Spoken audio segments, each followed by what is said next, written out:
Meus amigos, eu vou ser breve, mas eu prometi falar com vocês quando eu pudesse e eu tenho um enorme respeito por vocês, pelo meu público. Muita gente ficou confusa quando eu escrevi hoje de manhã esse tweet aqui, ó.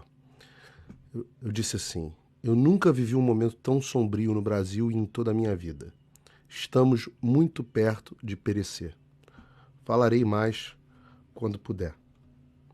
E agora eu estou falando, e eu vou explicar para vocês tudo em detalhes. Antes, deixa eu dizer algo importante aqui. Eu não falo em nome da Jovem Pan. O que eu estou dizendo aqui é por mim, Paulo, exercendo os meus direitos.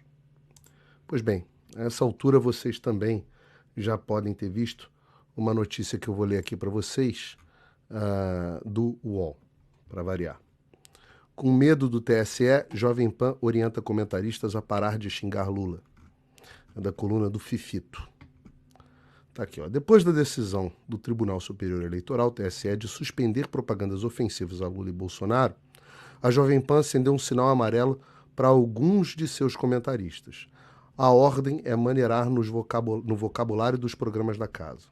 A partir de agora está proibido usar adjetivos ofensivos contra Lula, candidato mais atacado pela linha editorial da emissora. Mentira, Lula não tem uma linha, a Jovem Pan não tem uma linha editorial contra ou a favor de nenhum candidato, e eu vou falar mais algumas mentiras a respeito, mas vamos continuar lendo aqui. Em mensagem encaminhada para a redação, a chefia veta veementemente o uso das palavras como corrupto ou ladrão. Leia o comunicado na íntegra abaixo. Caros, com base em decisão do TSE proferida nesta segunda-feira, estamos orientados pelo jurídico a não utilizar as seguintes expressões nos programas da casa: ex-presidiário, descondenado, ladrão, corrupto, chefe de organização criminosa. Além disso, não devemos fazer qualquer associação entre o candidato Lula e o crime organizado. E mais, as críticas aos ministros e ao judiciário não são recomendadas pelo nosso jurídico neste momento. O descumprimento dessas determinações pode levar não só a direito de resposta, como também a multa de R$ 25 mil e a remoção dos conteúdos de nossas plataformas. A direção de jornalismo reforça que aqueles que não se sentirem confortáveis com essa determinação, com base em decisão da Justiça, devem nos informar para que possam ser substituídos dos seus programas.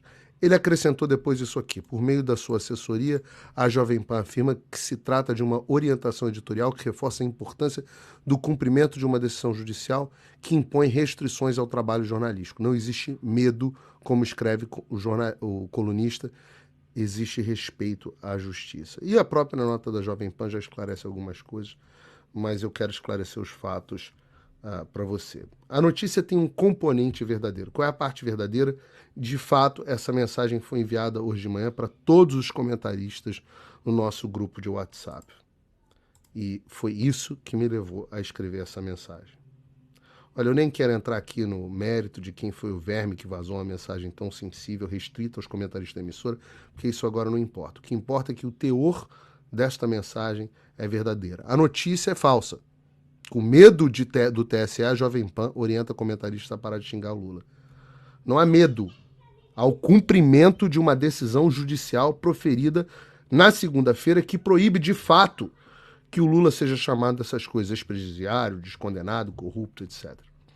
O TSE determinou nessa decisão por 4-3, com voto de Minerva do presidente da corte, adivinhe, né, o Alexandre de Moraes, que todas as menções nesse sentido deveriam ser removidas, com direito de resposta ao Lula e multa de R$ 25 mil caso aconteça novamente. Ou seja, se algum comentarista da PAN fizer esse tipo de coisa, o conteúdo vai ser removido, a emissora vai pagar R$ 25 mil e o ofendido, o Lula, no caso, terá direito de resposta.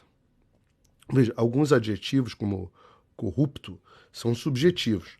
Sempre foram aceitos dentro do livre exercício do jornalismo, tem ampla jurisprudência no país nesse sentido. Outros, como descondenado e ex-presidiário, são fatos biográficos incontestes da vida do Lula.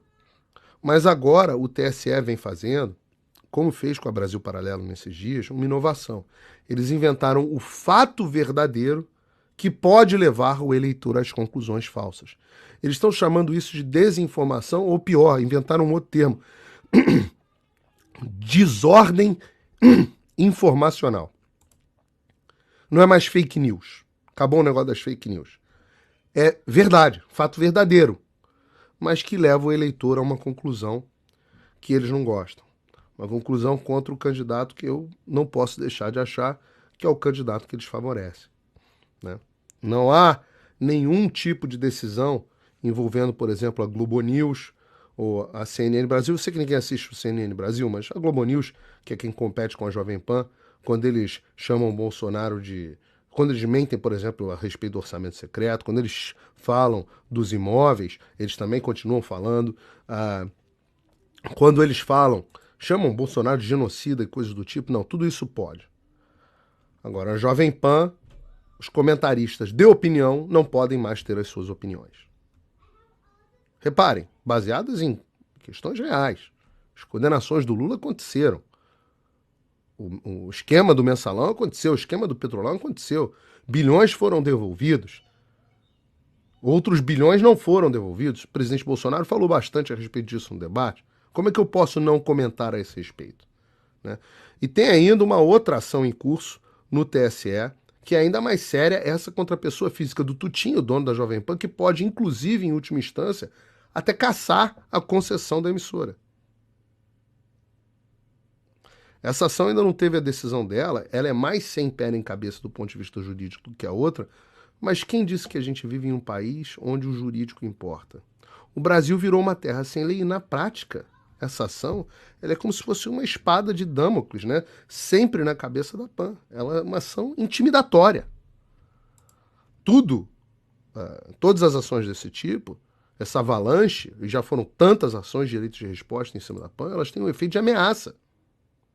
E aí eu estou inferindo aqui, eu, Paulo, vem a recomendação do jurídico da PAN, e essa sim é uma recomendação, que não façamos críticas ao TSE e ao Judiciário. Ora, vejam, como é que se chama um regime em que a gente tem medo de criticar uma autoridade vigente? Um veículo de imprensa tem medo de criticar uma autoridade vigente. Como é que se chama isso?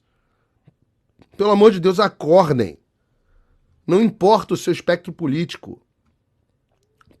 Pode ser isentão, mas você deveria ser contra isso, porque isso vai se voltar contra você mais cedo ou mais tarde.